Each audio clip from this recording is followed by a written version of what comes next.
Nah, di bagian metode penelitian, saudara tulisnya ini nih, ada populasi dan besar sampel. Oke, saya jelasin sedikit ya. Kenapa kita perlu sampling ya? Sampling saudara mengambil sedikit di antara yang jumlah sampel yang banyak itu. Karena akan penelitian, saudara mungkin nggak, karena keterbatasan waktu atau keterbatasan biaya, saudara nggak bisa ambil semua sampel penelitian, populasi penelitian. Saudara ambil sedikit, intinya adalah ambil data yang bisa representatif ke data populasi. Karena kalau saudara ambil sampling yang salah, itu namanya selection bias. Ya, ini seperti ini ya. Contohnya ini, yang penelitian ini ada sampel saudara ambil, ya mungkin total sampel yang jadi calon responden penelitian saudara ada 100.000 orang. Ya, tapi saudara ambilnya mungkin punya waktu penelitian terbatas, saudara bisa ngambil 382. Ya, pastikan yang 382 itu saudara yang ambil tuh bisa representatif ke data yang populasi. Ya, ingat ya, dalam penelitian ada dua hal yang mesti saudara perhatikan: valid, data yang paling akurat. Ya, instrumen saudara pakai untuk mengukur itu mesti valid ya.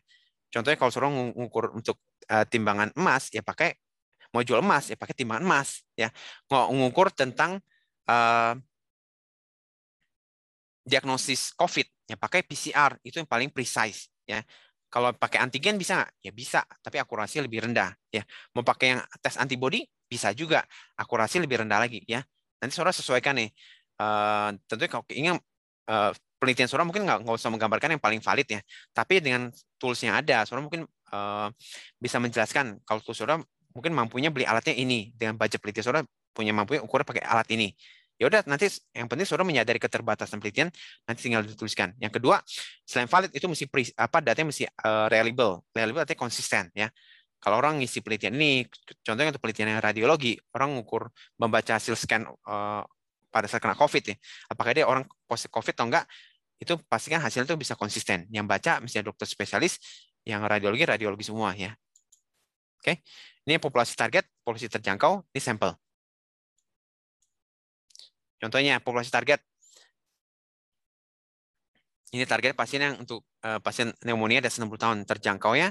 Mungkin dibatasi oleh ruang dan waktunya. Saudara ambil yang berobat ke rumah sakit, misalnya ke Siloam pada tahun 2020 sampai tahun 2015 ya. Nah, pastikan kalau penelitian saudara punya namanya internal validity ya. Internal validity itu punya validitas ya. Baik saudara pemilihan toolsnya ya. Kalau saudara mengukur tentang, hati-hati kalau saudara yang sifatnya mengukur tentang persepsi ya. Persepsi atau sesuatu yang sifatnya objek, yang tuh persepsi itu banyak biasnya. Contohnya kayak tentang kepuasan itu persepsi ya. Tentang kualitas hidup itu persepsi. Itu bukan sesuatu yang sifatnya kayak orang baca hasil laboratorium yang sifatnya valid ya. Mengukur langsung keluar untuk tensi orang periksa pakai alat langsung keluar. Kalau pemeriksaan yang kalsium scoring langsung orang ambil sampel darah, keluar baca pakai mesin, atau mengukur saturasi oksigen ditempel alat oximeter langsung keluar hasilnya. Itu validitas mesti perhatikan ya. Saudara tentunya kalau misalnya ukur, perhatikan validitas internalnya ya. Karena kalau saudara punya internal validity, nanti data itu bisa punya external validity. Data yang saudara ambil itu bisa representatif ke data yang populasi. Nah, ini namanya systematic error.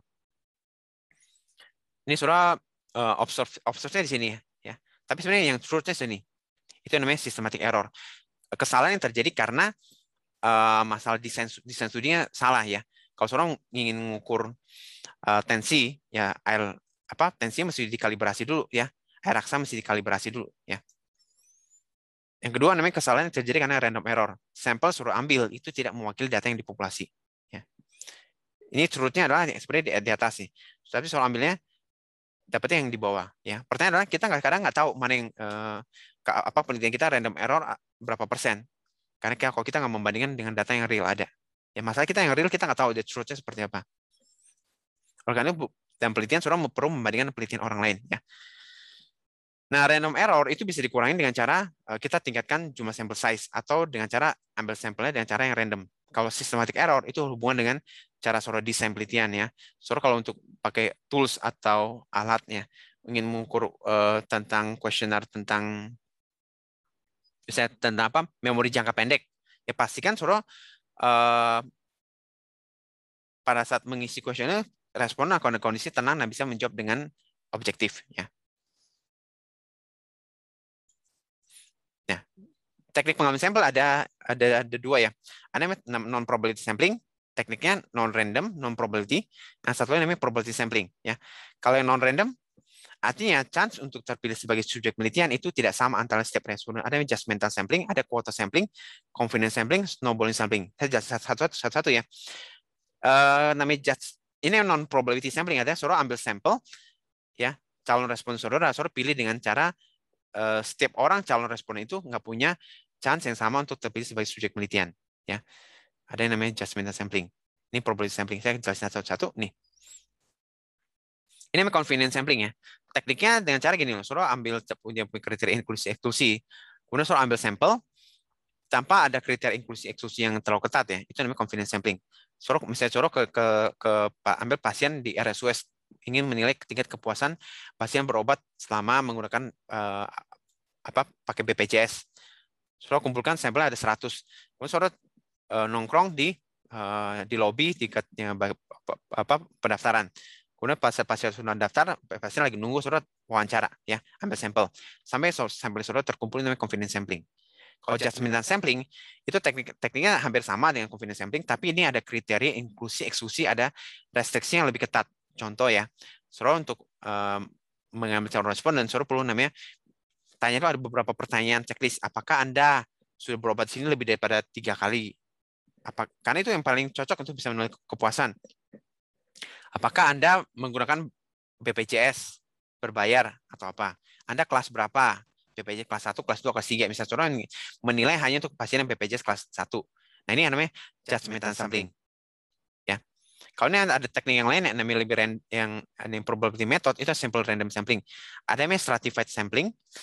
Ya, itu dengan cara kita membuat klasternya per klaster. Distratifikasi. Nah, stratifikasi itu bisa contohnya saudara ambil tingkat kepuasan pasien di Siloam. Kan pasien ada pasien yang BPJS, ada pasien yang selalu menggunakan biaya mandiri. So, menstratifikasi ada 2 kelompok. Ya. Kalau klaster itu bisa dengan daerah ya. Klaster itu ada yang per lokasi ya. Ada lokasi yang dekat dengan desa maju, desa yang menengah, atau desa yang tertinggal. Mungkin saudara ambil radiusnya yang paling dekat dengan kabupaten, yang paling berapa, misalnya di bawah 15 km, kemudian ada 15 sampai 30 km, ada yang lebih dari 30 meter. Ya, ini tekniknya random. Ya, teknik yang pertama simple random sampling. Ya, hitung kancing. Saudara punya sekali ya, untuk teknik random sampling itu bisa dilakukan kalau saudara punya data list calon responden. Ya, simple random sampling. Pakai undian. Misalnya saudara butuh sampelnya pada mahasiswa FK, total misalnya saudara kumpulnya ada sekitar 600 calon responden mahasiswa di FK yang punya eligible untuk mengukur penelitian saudara ya. Tapi karena keterbatasan waktu atau ada beberapa penelitian yang saudara mengukurnya untuk butuh waktu, nah supaya lebih valid saudara butuh waktu kan. Nah sehingga saudara nggak bisa ambil semuanya. Mungkin saudara ambil 100 di antara 600 sampel itu. Nah cara untuk ngambilnya supaya random gimana? Ada cara pertama dan cara simple random sampling. Yang saudara ambil 100 di antara 600. Nah, caranya ya ambil undian atau pakai yang kedua bisa menggunakan namanya stratified random sampling ya. Saudara bisa stratifikasi, mungkin angkatan batch 2021 berapa banyak, batch yang 2020 berapa banyak, batch yang 2019 berapa banyak. Atau cluster. Orang yang tinggal di daerah Tangerang ambil berapa banyak, ini yang tinggal di Jabodetabek berapa banyak, ambil di luar Pulau Jawa berapa banyak ya. Ini non random, confidence sampling, purpose sampling. Bedanya confidence sampling dengan purpose sampling itu ada kriteria restriksi. Ya saudara hari ini, habis ini saudara tolong isi ya. Teknik penelitian saudara yang masuk yang mana nih? Teknik saudara masuk yang ke teknik samplingnya pakai yang mana nih? Pakai random sampling ya. Ini sekali ya, random sampling bisa dilakukan kalau saudara punya data yang punya calon responden penelitian. Tapi kalau saudara nggak punya data, nggak punya calon responden, saudara nggak bisa lakukan namanya random sampling.